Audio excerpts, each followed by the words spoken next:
गए गुरुदेव हमको सोमवार का व्रत करते करते, कितने साल हो गए हमको मंगलवार करते करते, कितने साल हो गए हमको बृहस्पतिवार करते करते। कई ऐसी माताएं जो निरंतर व्रत कर रही हैं, निरंतर व्रत में डूबी हुई हैं, पर उसके बाद भी उनके मन में आता है कि हमारा व्रत सफल हुआ कि नहीं हुआ, भगवान ने उसको स्वीकार करा कि नहीं करा। पार्वती मैया जब व्रत करने बैठती थी तो शंकर उनके सामने आ जाते थे, सती मैया जब व्रत करने बैठती थी तो शंकर जी उनके सम्मुख में जाते थे, माँ गोरा जब व्रत करने बैठती थी तो महादेव उनके सामने आ जाते थे, उमा जब व्रत करने बैठती थी तो भगवान महेश उनके सामने आ जाते थे। तो व्रत जब माताओं ने करा तो उनके सामने भगवान प्रकट हो गए, तो हम व्रत करते हैं तो भगवान क्यों नहीं आता?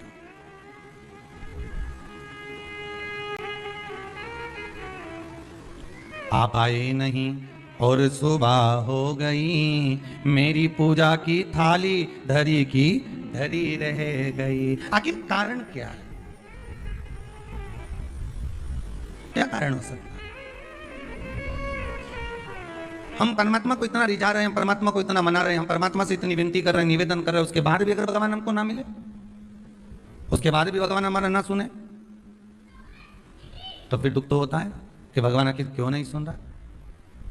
कुछ माताएं कर रही थी, गुरुजी हमने ये करा, उसके बाद भी भगवान ने हमारा ना सुना। हो सकता है कि कुछ गलतियां हमारे भीतर की भी हो।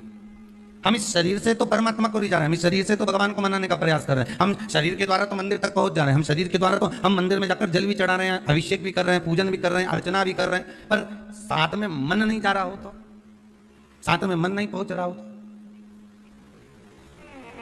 कथा भी कितने सुंदर दिन प्रारंभ हुई है महाराज, श्रावण की पूर्णिमा, और कथा जो प्रारंभ हुई है वो भी व्रत। बहुत समझने वाली बात है कि आज के दिन कई बहनें ऐसी होती हैं जो भाई के यहाँ नहीं जा पाती, कई भाई ऐसे होते हैं जो बहनों के यहाँ नहीं जा पाते।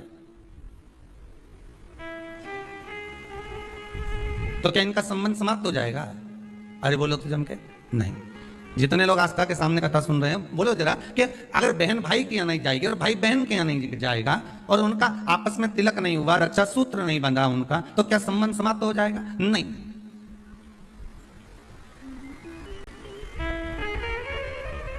संबंध केवल शरीर का नहीं है, संबंध आत्मा का भी है।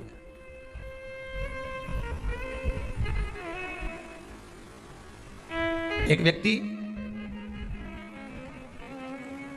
अपने नगर में निवास करता था, रहता था, और बड़ा सुंदर भाव से वह निवास करता था।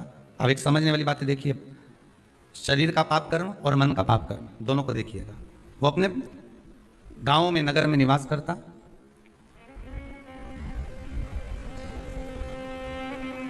उसने जिंदगी में कभी कोई चींटी नहीं मारी, उसने अपने जीवन में कभी किसी का मन नहीं दुखाया, उसने अपनी जिंदगी में कभी किसी का धन नहीं खाया, उसने अपने जीवन काल में कभी किसी से असत्य नहीं बोला, उसने संपूर्ण जीवन काल में ना असत्य बोला, ना झूठ बोला, ना कपट करा, ना बेईमानी करी, ना प्रपंच करा, ना छल करा, ना कुछ बेकार कर्म करा, कुछ भी नहीं करा। इसके बाद भी वो जब प्राणों को त्याग कर गया तो नरक भोगना पड़ा। दृष्टांत सागर का ये बड़ा सुंदर चरित्र है महाराज।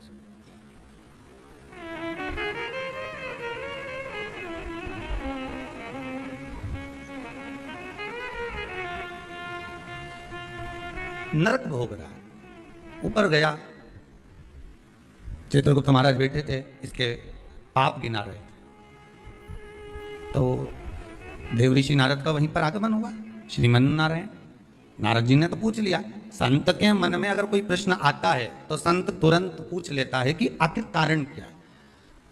भगवंत के मन में अर्थात भक्त के मन में भी कोई प्रश्न आता है तो वो भी पूछ लेता कारण क्या है। तो देवऋषि नारद ने पूछा कि ये कारण बताओ कि इसने ना कभी चोरी करी, ना कभी कपट करा, ना कभी बेईमानी करी, ना कभी प्रपंच करा, ना कभी किसी को धोखा दिया, ना किसी का धन खाया, ना किसी का वैभव खाया, ना कभी मुख से अपशब्द कहा, फिर आखिर बात क्या है कि इसको इतने सारे नरक क्यों भोगना पड़ रहे हैं? 94 नरकों में से कम 50 नरक में तुमने इसको डाल दिया।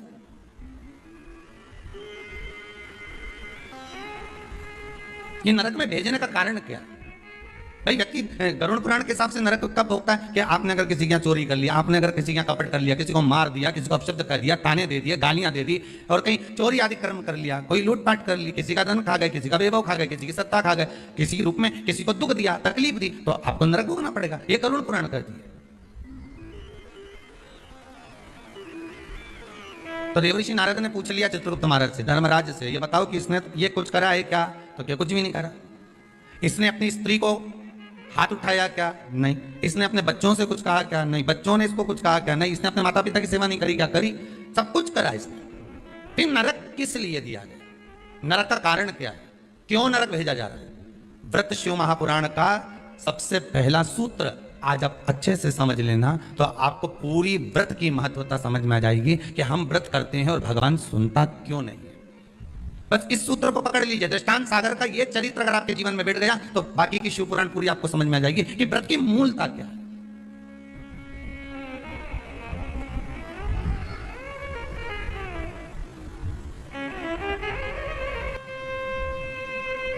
कारण क्या हो सकता है? देवऋषि नारद ने पूछा तो धर्मराज बोले बस केवल एक कारण है। कौन सा? जब ये बैठता था इस शरीर के द्वारा इसने कोई बेकार काम नहीं करा। इस शरीर के द्वारा ये कोई किसी को कपट नहीं करा, किसी का धन नहीं खाया, वैभव नहीं करा खाया, किसी को अपशब्द नहीं करा। इस शरीर के द्वारा कुछ नहीं करा इसने। फिर बचा था ऐसे था तो कहा इस इंद्री के द्वारा, मन के द्वारा। क्या करा? मन से। तो क्या मन के द्वारा ये जहां बैठता था वहां मन में सोच लेता था कि ये कितना बेकार व्यक्ति है, इसने इसके साथ तो ऐसा हो जाना चाहिए, इसके यहाँ कितना वैभव इकट्ठा हो गया, इतना धन एकत्रित हो गया होगा तो ये धन का करेगा क्या, इसके यहाँ तो ऐसा होना चाहिए कि डाका डल जाना चाहिए। इसने विचार करा। फिर विचार आया कि बताओ कितनी सुंदर स्त्री है, कितनी सुंदर नारी है, इतनी सुंदर नारी तो मेरे साथ में होना चाहिए थी।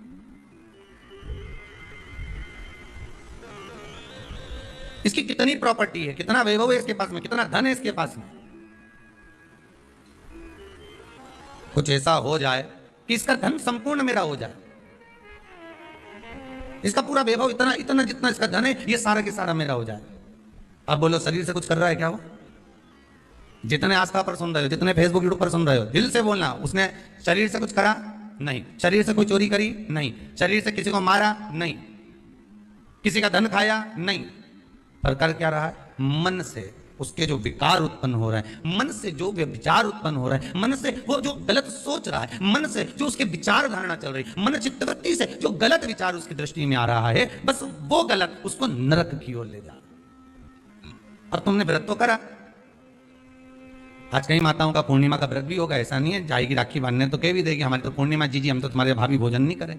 वही ननंद और आती है तो कह भी देती है तुम्हारे पूर्णिमा, हम काय को भोजन करें तुम्हारे, आज हमारा पूर्णिमा का व्रत। और कई कई तो रक्षाबंधन पे इसलिए भी नहीं आती कि जाके करेंगे क्या, राखी बांधेंगे और रोटी का बोलेंगे तो रोटी तो खा ही नहीं सकते अपन, व्रत है अपना। तो एक टाइम तो खा सको, पूर्णिमा के व्रत का तो महत्व है, एक टाइम तो भोजन कर सकते हो।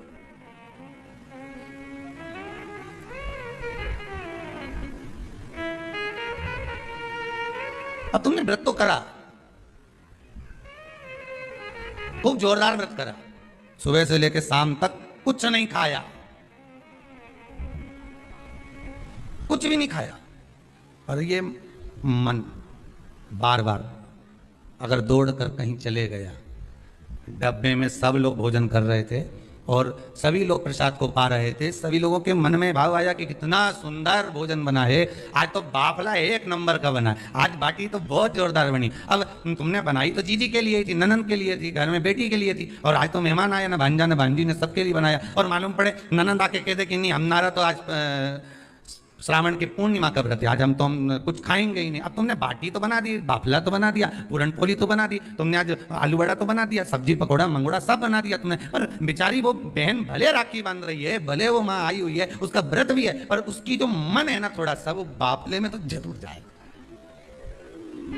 तो बाटी में तो अटकेगा थोड़ा ना। अब आई और माँ भी कह रही है, बार बार मम्मी कह रही है, बार बार माता जी कह रही है, अरे बेटा ले ले एक व्रत छोड़ दे, ले ले थोड़ा, या तू एक टाइम खा लेती यहीं। तो मन में भी सोच के बैठी, हाँ विचार तो है कि एक टाइम खाना तो है, तो घर जाके खाऊं कि यहीं खाऊं, अरे यहीं खा लूंगी मना नहीं है, पर बाफला पूरा ठंडा हो जाएगा ना शाम तक। तो आप चित्तवृत्ति में अब बाफला ने, बाटी ने, मंगोड़ा ने, आलू बड़ा ने सब अटका हुआ है, वो हृदय चित्त में राखी जरूर बांध रही है, पेड़ा भी खिला रही है, सब कुछ आरती भी उतार रही है, सब कुछ करे, पर चित्तवृत्ति तो वहीं अटकी है ना।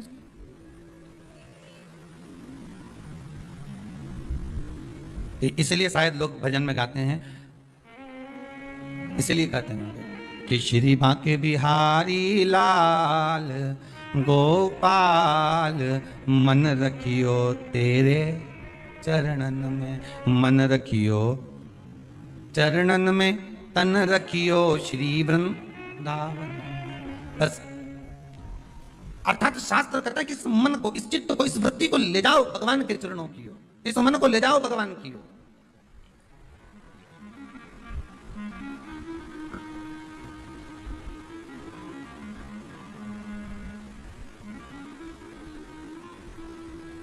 इस मन को परमात्मा तक ले जाओ।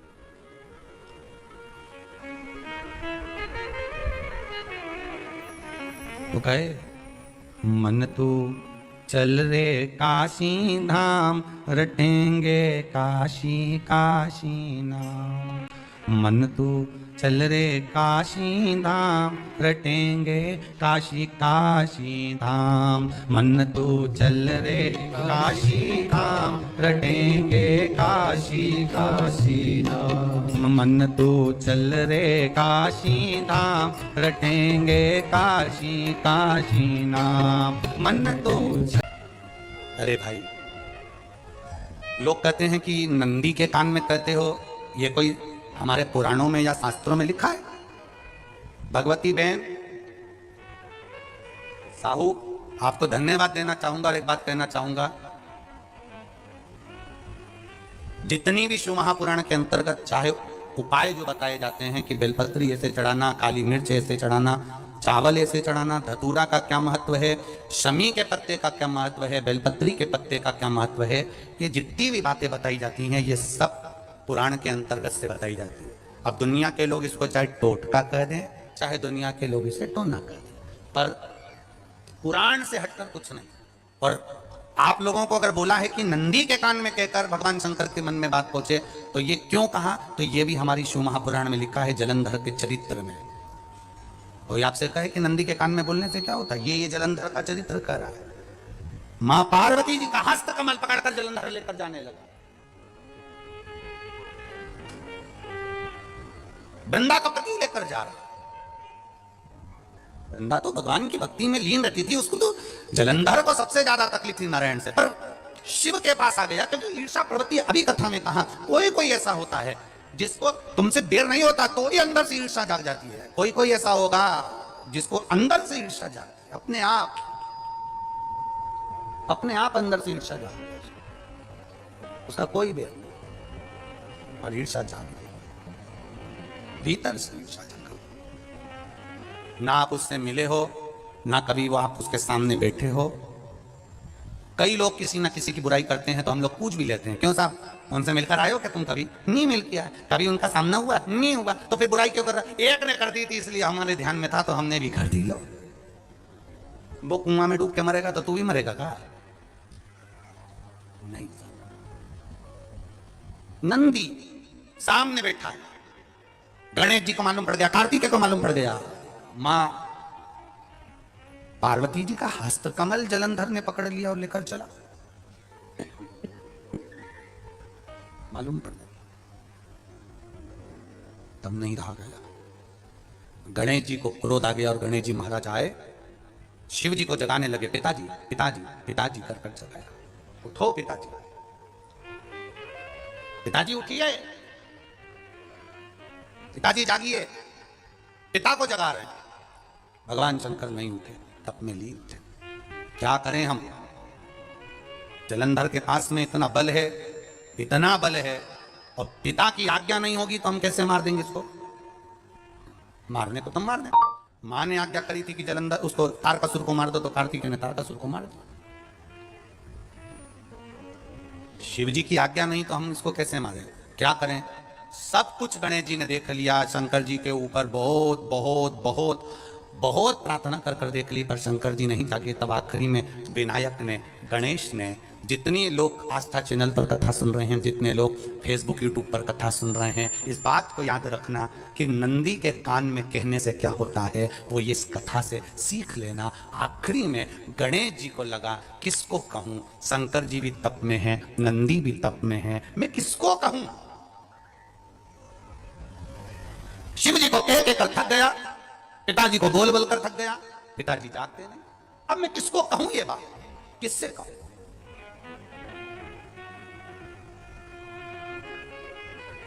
विनायक गए सीधे अब नंदी के पास गए। नंदी भी तप में लीन थे, शंकर जी की ओर मुख था, शंकर जी की ओर मुख था। गए और जाकर तुरंत विनायक ने नंदी के कानों में जाकर कहा, नंदीश्वर, मैया का हाथ पकड़कर जलंधर लेकर जा रहा है, पिताजी तप में लीन है, कृपा करिए ना। बस केवल नंदी के कान में कहा, गणेश जी दूर हट गए। नंदी के कान में कहा, शंकर जी के नेत्र खुल गए, शिव जी के नेत्र खुले। ध्यान देना जरा, इस शिव महापुराण की, आशुतोष शिव महापुराण की कथा, जो कथा यहां कही जा रही है, ये कथा पहले के चरित्रों में सुनने को नहीं मिली होगी। जरा ध्यान देना संवाद पर, जितने लोग आस्था चैनल पर, जितने फेसबुक यूट्यूब पर सुन रहे हैं। सनातन धर्म की हंसी उड़ाने वाले कह देते हैं नंदी के कान में कहने से क्या होता है, नंदी के सामने जाकर बोलने से क्या होता है, नंदी के पास बैठकर बोलने से क्या होता है, नंदी के पास बैठकर शंकर जी का मात्र दीदार करने से क्या होता है, दर्शन करने से क्या होता है। वो अच्छे से समझ लेना, जो लोग सनातन धर्म पर उंगलियां उठाते हैं, वो अच्छे से समझ ले इस बात को।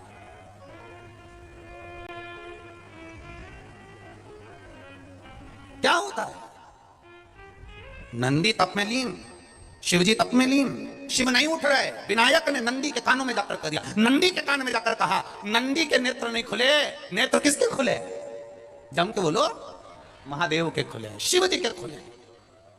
ये मन का तार, नंदी शंकर की आराधना कर रहे थे, शिव अपनी भक्ति में डूबे थे। यहां कहा, यहां पहुंचा, जो दिल में था उस तक बात पहुंच गई। नंदी के दिल में शिव थे, तुम कहे, नंदी ने शंकर तक बात पहुंचा दी। वो सूत्र जो बंधा था दिल से दिल तक का, वो पहुंच गया। वो सूत्र जो दिल से दिल तक बंधा हुआ था, मन से बंधा हुआ था, खबर वहां तक पहुंच गई, खबर पहुंच गई। लुटाइए, ये मौका मिला है आनंद का, दिल से प्रेम लुटाओ। नंदी से कहा, नंदी ने देवादिदेव महादेव से नहीं कहा, केवल नंदी आंख बंद कर बैठे थे। कहते से ही भगवान गणेश के शब्द शिव जी तक पहुंच गए, शिव जी के नेत्र खुल गए और उन्होंने जलंधर के पास पहुंचकर पार्वती जी का हस्त कमल छुड़वाया। जरा विचार करिएगा, आप नंदी से कहते हो, मेरे महादेव तक बात पहुंच जाती है। आपको केवल नंदी से प्रेम से कहना है, नंदीश्वर, मेरे बाबा, ए मेरे बाबा, आप रोज शिव जी को लेकर भ्रमण पर निकलते हो, मुझे बहुत दुख है, आप मेरे दुख को मिटाने के लिए मेरे दरवाजे पर क्यों नहीं आते।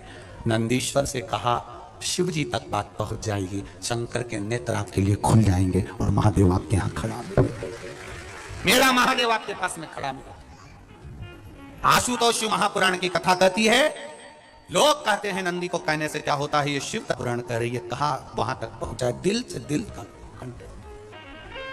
हम कई बार कहे आपको, आप लोगों ने सुना होगा शिव महापुराण में कि बहुत दुख हो जिंदगी का, बहुत दुख तकलीफ। जैसे वो बहन ने लिखा, मेरे कर्जे में मालूम हो गई, तकलीफ बढ़ गई, शरीर का रोग था, 15-20 साल हो गए, आराम नहीं, बेटे भी व्यसन में डूबने लगे, क्योंकि कर्जा बढ़ गया, टेंशन में रहेगा आदमी तो गलत संगत की ओर चला जाता, व्यसन में आदमी पड़ने लगा, केवल टेंशन के चक्कर में। और आखिरी में हुआ क्या, शिव तत्व को जाना। आपसे भी निवेदन है, जब दुख की घड़ी अपार हो, समस्या बड़ी हो, बहुत तकलीफ हो, बहुत कष्ट हो, एक लोटा जल जब महादेव को चढ़ाने के लिए जाओ, चढ़ाकर 2 क्षण मंदिर के अंदर नंदी के पास 2 क्षण बैठकर मेरे महादेव को निहारना, अपने दिल की बात उसके पास में बैठकर नहीं भी कहोगे ना, तो नंदी के पास मात्र बैठ भी गए, उस नंदीश्वर के पास मात्र बैठ गए, तो वो तुम्हारे दिल की बात समझ जाएगा। तकलीफ बढ़ गई ना, कोई बात नहीं, दवाई खाओ, डॉक्टर को दिखाओ, और एक बार उस जल को शिव जी पर चढ़ाओ, चढ़ाकर जल लेकर जब घर जा रहे हो, 2 क्षण मेरे नंदीश्वर के पास में बैठ जाओ, नी भी कुछ कहना है मत कहो, एक बार उसके करीब में बैठकर दिल से, मन से, मेरे महादेव से जो कहना चाहती हो, बस मन में भी धर लिया, तो मेरे नंदी ने सुनकर वो महादेव से कह दिया, दुनिया का सबसे ज्यादा तप करने वाला, समाधि में लगने वाला, साधना करने वाला, व्रत करने वाला, उपवास करने वाला, तब साधना में लीन होने वाला कोई है तो वह नंदीश्वर है, जो शिव जी के सामने बैठकर उनके सामने हमेशा सामने मुख कर तप में लीन रहे। कितने लोग हैं जो भगवान नंदी के कानों में कुछ कहकर आते हैं, बोले हो कभी, सीधे बोल देते हो क्या जाकर? नंदी के कानों में कहने का भी एक तरीका है, आप लोगों को मालूम होगा वो तरीका, नहीं मालूम? ये बेलपत्री की जो डंडी रहती है ना, बीच का जो भाग है, ध्यान दिए ना जरा सा, ये बीच की जो डंडी है, फिर से देखिए, बेलपत्री के 2 पत्ते और उसके पास में जो बीच की जो डंडी का भाग, पास में जो बीच की जो डंडी का भाग है, दिख रहा है आप लोगों को? ये 2 डंडी, ये बीच की 2 पत्ती, उसके बीच में जो 2 डंडी का भाग, आप लोगों को मालूम होगा वो तरीका? नहीं मालूम? ये बेलपत्री की जो डंडी रहती है ना, बीच का जो भाग है, ध्यान दिए ना जरा सा, ये बीच की जो डंडी है, फिर से देखिए, बेलपत्री के 2 पत्ते और उसके पास में जो बीच की जो डंडी का भाग है, दिख रहा है आप लोगों को? ये 2 डंडी, ये बीच की 2 पत्ती, उसके बीच में जो 2 डंडी का भाग होता है। जब हम देवादिदेव महादेव से कोई बात करने वाले होते हैं ना, कि बाबा बहुत दुखी हूँ, बाबा बहुत तकलीफ चल रही है, बाबा मैंने कंपटीशन एग्जाम में परीक्षा दी है, बाबा मेरे जीवन में ये तकलीफ हो रही है, बाबा, तब इस बेलपत्री की जो ये डंडी होती है, इस उंगली से, इस अंगूष्ठ से इस डंडी को पकड़ा जाता है और बाबा के कर्ण में कहने से पहले ये हाथ को नंदी के ऊपर रखकर फिर हम बाबा के नंदी के कानों में कहते हैं और चलते समय इस बेलपत्र को अशोक सुंदरी की जगह पर चढ़ाकर वापिस सजाते हैं। देवादिदेव महादेव को पार्वती की बात मानना ही पड़ती है और वो कहना ही। ये बेलपत्र की महत्व, ये जितना फल एक बेलपत्र की पत्ती में, उतना की उतना फल। हम आपसे फिर कहेंगे, कभी मौका मिल जाए जिंदगी में, कभी तुम्हारे जीवन में अगर मौका मिले और कहीं बेलपत्री का वृक्ष मिल जाए जिसकी छांव तुम्हारे ऊपर पड़ रही हो, तुम्हारे ऊपर अगर बेलपत्री की छांव पड़ रही हो, उसके नीचे बैठकर कभी मौका मिले, एक बेलपत्री का पत्ता मात्र रखकर आप शिव जी का नाम लेकर जल भी अगर समर्पित कर रहे हो ना, तो वो 12 ज्योतिर्लिंग को जल चढ़ाने के बराबर फल प्रदान कर। एक बेलपत्री का पत्ता, एक बेलपत्री का वृक्ष, एक बेलपत्री के वृक्ष की छांव हमारे जीवन को कृतार्थ कर देती है, धन्य कर देती है, कृतार्थ। तो जिस जगह पर नंदी मेरे मंदिर के बाहर बैठा रहेगा, नंदी जिस जगह पर मेरे मंदिर के बाहर बैठा रहेगा, सुयशा उसके कर्णों में, कर्णों के करीब में तू स्वयं विराजमान रहेगा।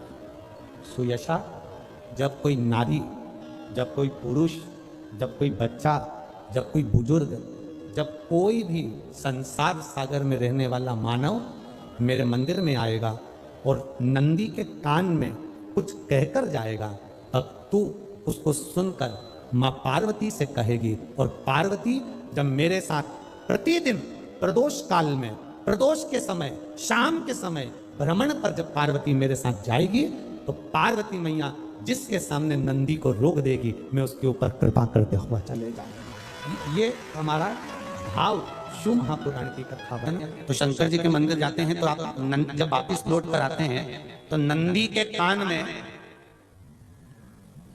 जब हम नंदी से कुछ कहते हैं, आप लोग जब वापिस लौट कर आते होंगे तो नंदी से कहकर आते होंगे ना कुछ लोग, तो जब हम नंदी से कुछ कहकर आते हैं, आपने देखा होगा कई लोग नंदी के कान में कुछ कहते हैं, फिर नंदी का जो सींग होता है उस सींग के बीच में से शिवलिंग का दर्शन करते हैं।